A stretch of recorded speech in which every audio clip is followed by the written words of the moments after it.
So I this morning, as I was kind of getting my day started, I was listening to an interview with Ayn Rand, and this isn't going to be some comprehensive talk about that video or about objectivism or any of the, it's a big story. But it was interesting because it was like a trip down memory lane for me because I definitely was into Ayn Rand at a time where I just didn't really know much philosophy, and especially political, social philosophy. I just didn't have much going on, but I was reading a lot, and I was reading the psychologist Nathaniel Branden, and I really liked and like him, and he was dating Ayn Rand, and he was a big proponent of hers. He later was not a proponent of hers, and I think had a falling out, and then just said, "Hey, I don't buy into this anymore." And he was, humble enough to admit it and told why in some books. And, this is before we were on the internet and everything was video, and I was reading books about this. So, anyway, watching the Mike Wallace interview with Ayn Rand really brought back a lot of memories. And to kind of get more to the point, she was very strong-willed, very strong-minded, very independent, very opinionated, and the opinions were, I think, kind of extreme. But if you think about it, she grew up in a situation that was really extreme. She grew up in communist Russia, and her views were based on the vagaries of life in communist Russia, which we can all imagine. And maybe some of us aren't old enough to, like, I lived, during the Cold War. I was born in mid-70s, so I grew up thinking of Reagan as what a president looks like, and we were in a Cold War with Russia, and they were the bad guys, and we were the good guys, and they were, godless, and they had a system that was broken, and their economy didn't work, and you couldn't leave, and there was a Berlin Wall. There was an East Germany when I was a kid, and that kept people from leaving, not from entering. So that just kind of tells you how that situation was working. It wasn't. They had to rule by force. It was totalitarianism. And I think therein lies some of the rub. This idea that because Russia was totalitarian, that communism must and always will lead to totalitarianism isn't necessarily true. And it also doesn't mean that you couldn't find a way, maybe, to make communism work. I've never seen it happen. I don't necessarily believe that it could or that it would work well, but that you can look at the system and say, at least it was an attempt to have a system, a country, a nation, an economy that was an answer to the vagaries of capitalism. And so you could say, well, I don't believe in communism, but at least Marx was right in pointing, hey, these things were wrong with capitalism, and maybe trying to have a communism on a national scale was valiant and inevitably might have been taken over by Stalin, and evil people do evil things, that kind of stuff. So that's just a little, summary of, was Ayn Rand correct about communism, or is communism always totalitarianism? These are things that we kind of accept without thinking. So either way, she clearly grew up in a place that was not fair, not safe, didn't promote individualism. You couldn't, go make $1 million. You couldn't use an idea and and create your own way and protect and save your family, or just do as you will. So this naturally informed her worldview. And that worldview was kind of an extreme individualism called objectivism. And so, as such, she seemed to think that the only ethic was self interest, and that if everyone were self interested, things would work out because they would do the right things for self interest instead of doing it being compelled by the state. And she viewed the United States with its welfare system as being uh, a good capitalist system, a good democracy that was being slowly and insidiously taken over by communism, and that those welfare programs would inevitably be the downfall of America. And so she has been the kind of piper that calls the tune, the godmother of modern conservatism. You might call Reagan the political godfather of modern conservatism, which would be, in a sense, neo-conservatism. These people that were liberals that became conservative and who were overtaken, philosophically by Ayn Rand, and say, "Aha, this is it. This is where we were wrong." And as such, you can see what the choices that Reagan and others made, Nixon even early, Nixon being like the proto-Reagan, the proto-Trump. You can see the choices they made in our economy and in our nation, and how those things have been super problematic. And so, whether it's the extremity of the choices, the ultimate leftist, totalitarian communism on one extreme, or just the ultimate attempt at laissez-faire and seeing the folly of both of those extremes. I don't know. I'm not trying to make this a point of merely that extremes are bad, and if you found the middle ground, that's got to be good. But just that there were problems with both. And if you take things to the extreme of that Reagan stuff to Trump, that I and many others believe that's going to go just as bad. And not that it's necessarily going to become totalitarianism, but that seemingly the goal of that kind of megalomaniac in Trump will have similar results because of the person, because of the personality, the cult of personality, and the type of world he'd like to see, and the way he will ruthlessly go about getting it, we think. And so I think Rand was wrong in the extremeness of her views and in the absolutism of her views, in that she couldn't, that it was just an all or nothing type of philosophy. So the insight that came to me and that made me want to speak up about this today was the idea that she grew up in communist Russia, and that informed her worldview.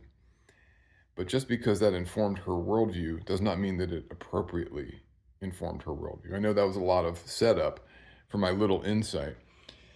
But if I grew up in communist Russia, it would inform my fucking worldview too, of course. People were poor, bread lines, the economy didn't work. You weren't free. You couldn't leave.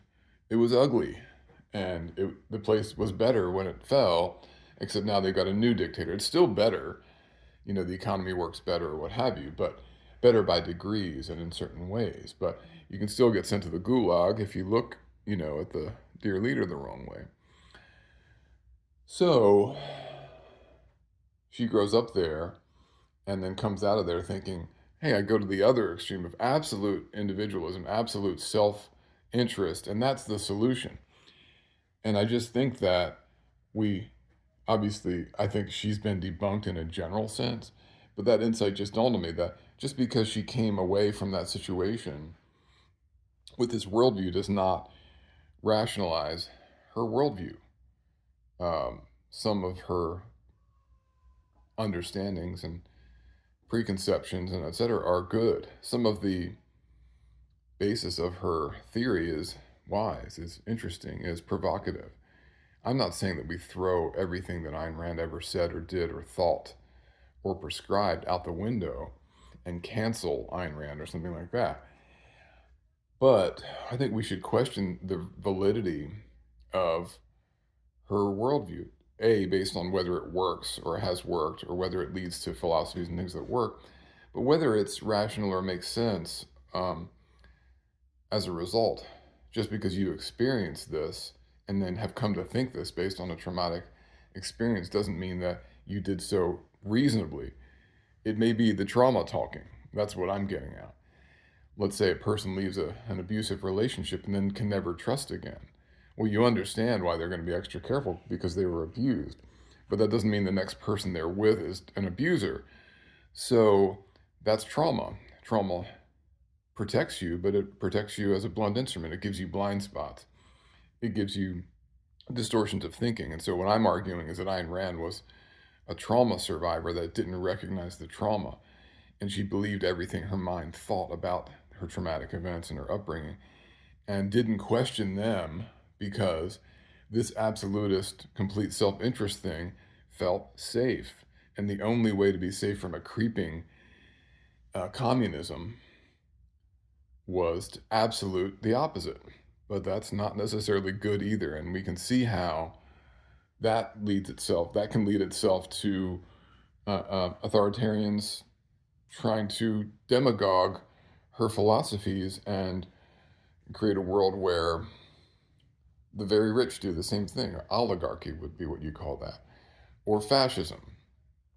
So fascism is, somewhat of can be or has been somewhat of an amalgamation of the left, socialism, and of the right, like an extreme capitalism. And then, but the deal is that it's always got this dear leader at the middle, and that's so the extreme left and the extreme right can definitely have the dear leader who can do no wrong, wears no clothes, but everyone says he does, and who holds on to or usurps or amasses greater and greater power and deceives about these things. Whereas communism could have been a deception about how bad capitalism was. And so there's always deception. But I guess what I'm arguing with Ayn Rand and others is that Ayn Rand could have been self deceiving, and it would appear that she was. And I think that we all do. And then all these followers that came along in America and in the this kind of don't tread on me um, libertarian space, you can just rationalize your self interest by saying, see, Ayn Rand says it's good. You read The Fountainhead, right? So it's convenient. It kind of adds a sense of, oh, this is scientific, or this is proven, or this is authentic because this person thought it. And so it's kind of gives you cover, gives you intellectual cover for doing what's either not right or just what's in self interest. So I think we need to look at every political and economic philosophy and anything and say, am I deceiving myself by using this to further my selfish goals and pretending like it's for the best for everybody else? Or is this writer, is this thinker, is this philosopher deceiving themselves by um, kind of having an extreme pendular response to whatever they went through and saying, well, that's the thing? So I guess what I mean is, are we and are they and is everyone a reliable narrator? And I'm saying that Ayn Rand was not potentially a reliable narrator, and that one's capacity to perceive must always be limited if we're alive. If you trip and fall, it's because you thought that the step was there. Fall down the steps, or you don't brake hard, quickly enough in the car, and you hit a car, or you swing and a miss in baseball. If everybody was a reliable narrator, every batter would bat 1,000. You would never, I would never miss a note on my guitar or singing or playing drums. I would never be off or hit a bad solo, or my writing would never need editing, which it always does, just like this video. So we have to look at and say, I'm not omniscient. And if I'm not omniscient, neither is Ayn Rand or Trump or Kamala Harris or Bernie Sanders or RFK Jr. or John F. Kennedy. And, I look back on Kennedy and I thought, gosh, this was a lot worse of a presidency than I thought. I wanted to like Kennedy because he was this kind of handsome, dapper, funny, extreme intellect, charismatic person that was easy to get around. And he was killed, and that's bad. And his brother was killed, and all these things that that distorted my capacity to perceive him correctly. Do I still honor him and his memory and his presidency? You bet. We could do a lot better than a JFK. But I had a distorted perception of him because I wanted him to be this Camelot thing. So all that is just me realizing, okay, I'm not a reliable narrator. People that have been presenting Kennedy to me have not always been reliable narrators. And that reliable narrator is a kind of a movie novel term when you're watching a movie or reading a book or a novel or something from a person's perspective, and then it comes out that maybe that wasn't the case, or maybe they remembered it wrong. And so that art imitates life and life imitates art. And so you can have a witness in a case that isn't a reliable narrator, and they said you did these things or that these things happened, or they remember it differently than the next guy and the next guy and the next guy, because nobody's an actually reliable narrator. Nobody is. Not just people that have been traumatized, but if you step back further from that, everybody's been traumatized. Whether you got hit in the head or beaten up or cheated on or um, whatever it was, whatever happened in your life, as a child, as an adult, we are not reliable narrators. And so that's the greater philosophical point here. So just admit it, just believe it, just go make that your stance. I don't know everything. I'm not always right, even about what I see. I don't understand perception well enough to say that I know what's what. And neither did Ayn Rand, and neither do any of these people. So hopefully we're looking at, interested in historians and scientists and people that are intellectually honest, and that um, and again, it doesn't have to be a scientist. I just mean, at least with science, there's this idea of rigor.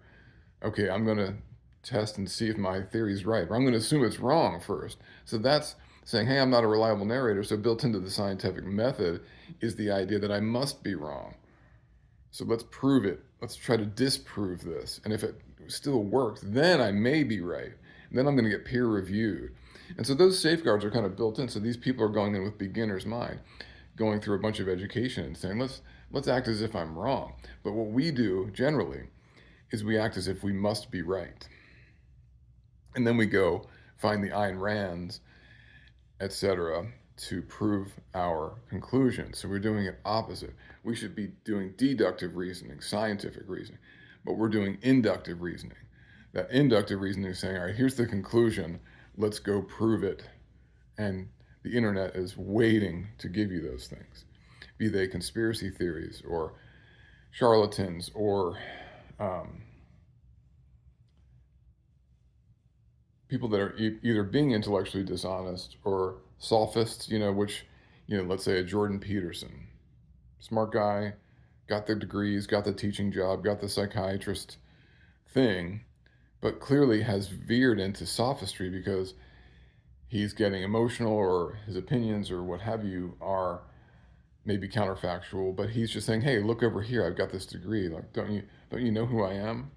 I'm Jordan Peterson. Oh, well, he's saying these provocative things. Isn't this exciting? Or that's what I believe. Jordan Peterson says I'm right. So what I mean is we can fool ourselves. Self-deception is at the core of being an unreliable narrator. So we're constantly deceiving ourselves, like addiction. Um, like for me, I've got a food thing. Man, I ate all that sugar again. I didn't want to. I didn't mean to. I know that I shouldn't. It's not good for my teeth or my health, but I'm doing it because I deceived myself somehow with some idea.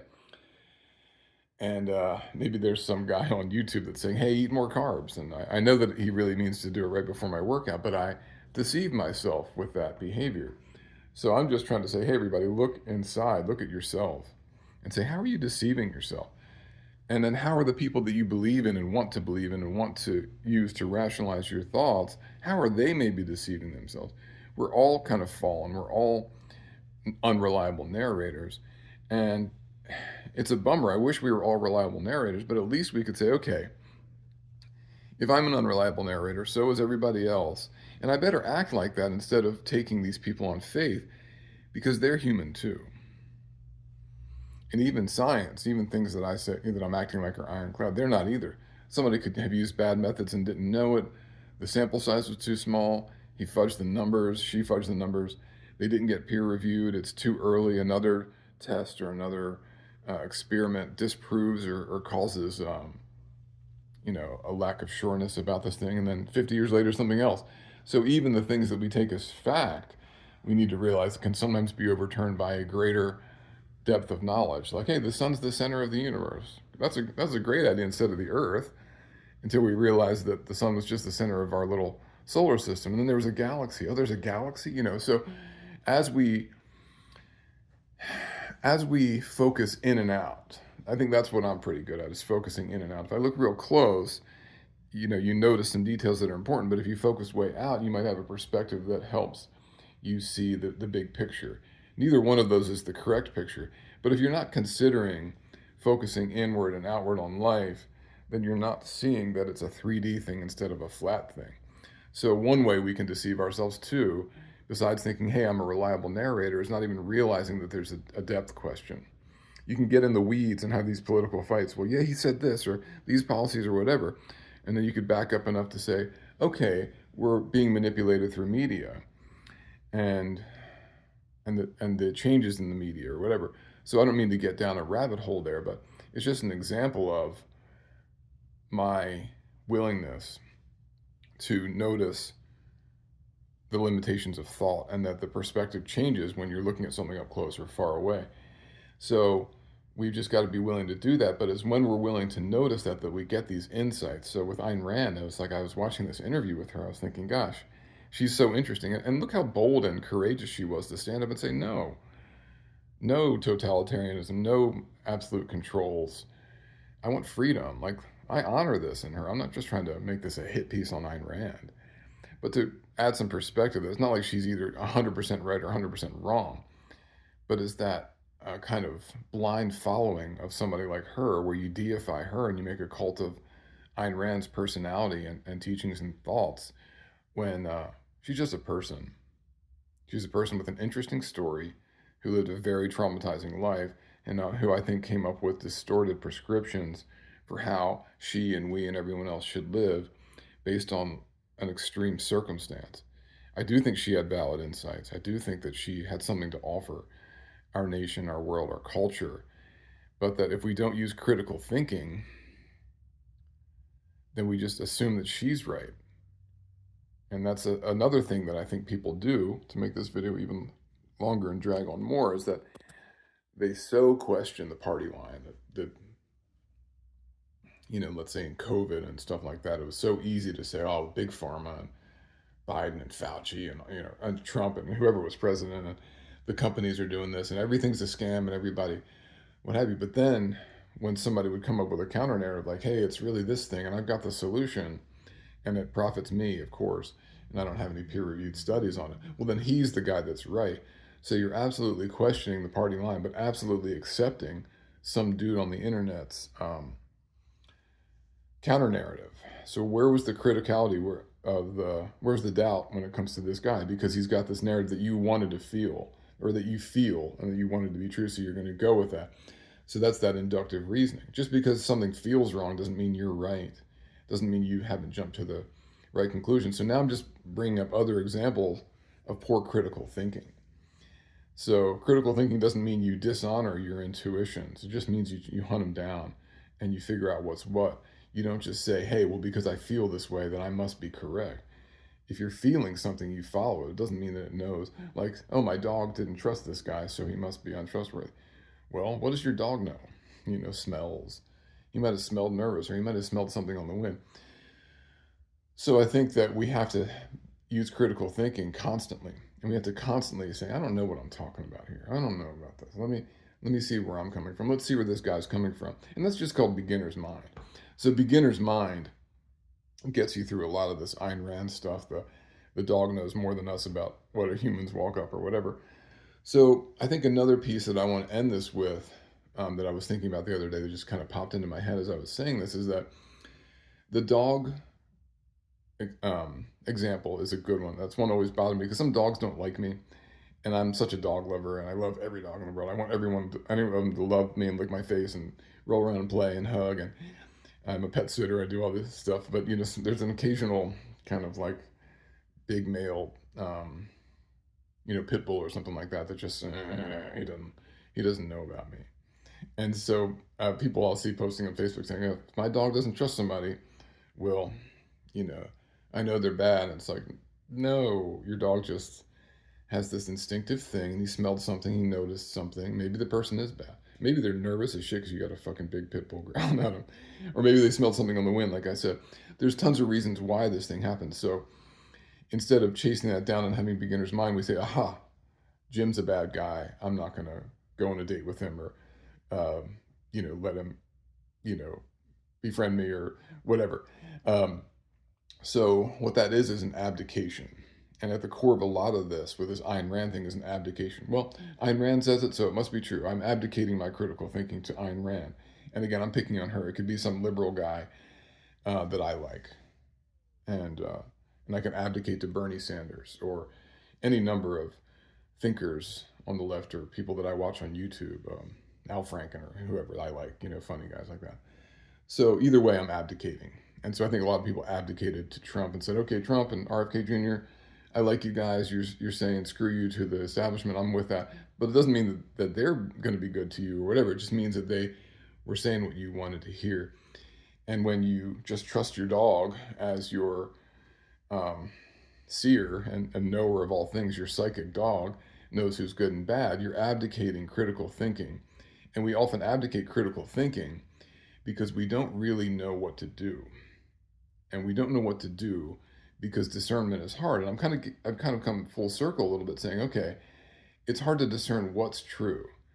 And when I'm also arguing, hey, you are not a reliable narrator, and neither are the people you believe in necessarily. Well, that's scary as shit. We don't want that. We want to know. We want to be certain.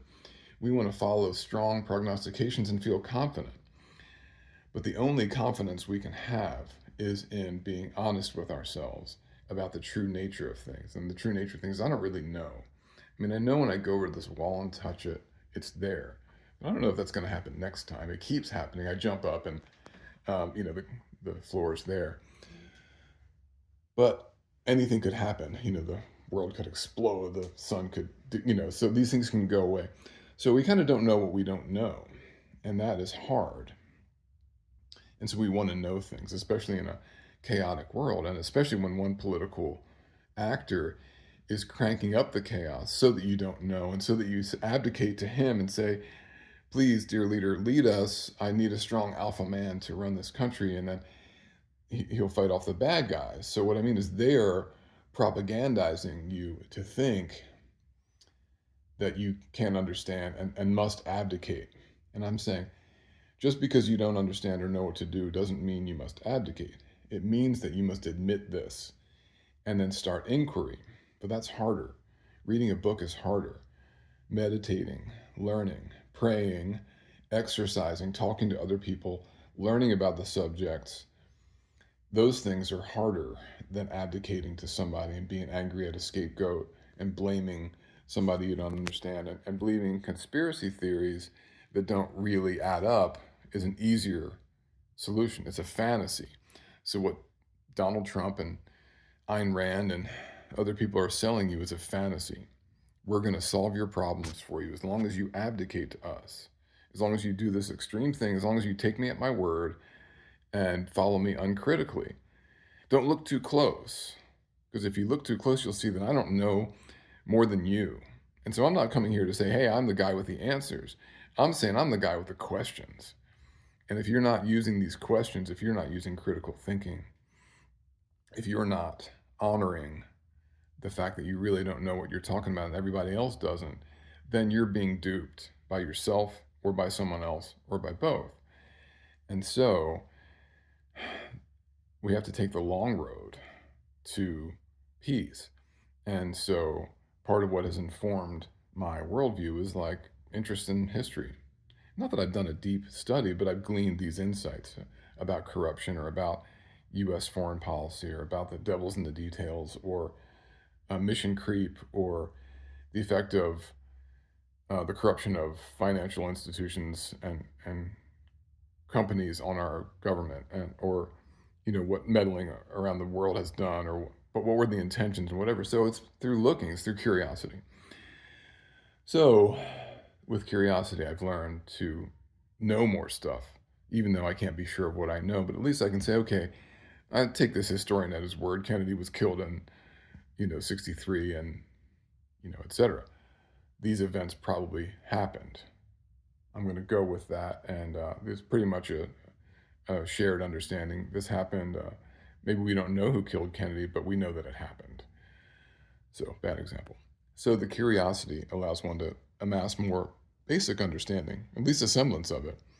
And then the other piece that I think is missing, and this is embracing the mystery. And that's kind of more of a spiritual thing. I'm not prescribing any particular spiritual life or religious or non-religious or anything, but that embracing the mystery means surrendering and saying, I don't know, but maybe I don't need to know everything. Maybe I don't need to have a hard and fast and pat answer to everything, but that I can embrace the mystery and I can say, I'm not in charge of this planet. I'm not in charge of this life. I'm limited in my powers. I'm going to do the things I know I can do, like, let's say, get to sleep at a certain time, eat a certain food, work this hard, speak to people this way, treat people this way, and those things seem to work. But that I don't know why I'm here, and I don't know what's supposed to happen in this nation. I just know that I don't like this thing that's happening, and if I don't like this thing, like for me, maybe I'm going to go work for the Democratic Party or go to the local Democratic Party meetings, or maybe I'll join the Greens, or maybe I'll start a local chapter of some third party that I think will help, or whatever. So, we can take actions that make us feel a little bit more satisfied. But when we abdicate to this thinker and it's because they've got all the answers, then we're really abdicating our critical thinking. And that's a dangerous act. So I'd say let's look at life as a mystery. I don't know what's going to happen. Maybe I'll be wrong. Maybe the Trump administration will be great. I don't know. Usually, I think if you run as a fascist, as Steve Schmidt would say, that you're going to probably govern as a fascist. We haven't seen anybody run as a fascist and then govern democratically and give up power and things like that. But in the meantime, I can act as if I don't know what's supposed to happen, or maybe there's some thing that good that will come from a Trump administration, or I don't know. But I can also resist and fight it in good, healthy, legal ways. But I don't have to know, I don't have to pretend I know what I don't know in order to feel better, to pacify myself. Well, I've got this philosophy, this Ayn Rand philosophy. That's the thing. And look at it uncritically. So it's like, look at everything critically. I'm a Christian, I'm not. But let's say if I were a Christian, but I'm going to look at it critically. I'm going to still question, why would God allow this? So everything's got to come from a curious inquiry. So on one hand, you got curiosity. What's the nature of this? And on the other hand, you have the detachment of saying, I accept that this is a mystery that I may not fully understand.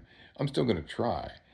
But if I've got beginner's mind and I've got curiosity and I'm embracing the mystery, which is surrender, and then I'm also realizing, hey, I'm not a reliable narrator and nobody else is, that's a pretty good toolkit for trying to get through your day and through a life and trying to find meaning. And so if you have good practices that can either calm your mind, get off social media, meditate and do things like that and cultivate an inner practice, then maybe you're not doing so bad. So this wasn't meant to be Jason's video on how to live a good life, but that the Ayn Rand rabbit hole opened up that kind of line of inquiry for me. Like, what's wrong with what I was seeing with Ayn Rand? And those flaws to me were kind of obvious, that we assume that somebody's experience means that they're correct about their experience. Somebody's perceptions are correct because they experienced it, but their unreliability has to be factored in. And so does my unreliability, and so does yours, and so do the people we want to trust and believe in. So hopefully that ADHD rabbit hole 33-minute video was helpful to you in some way.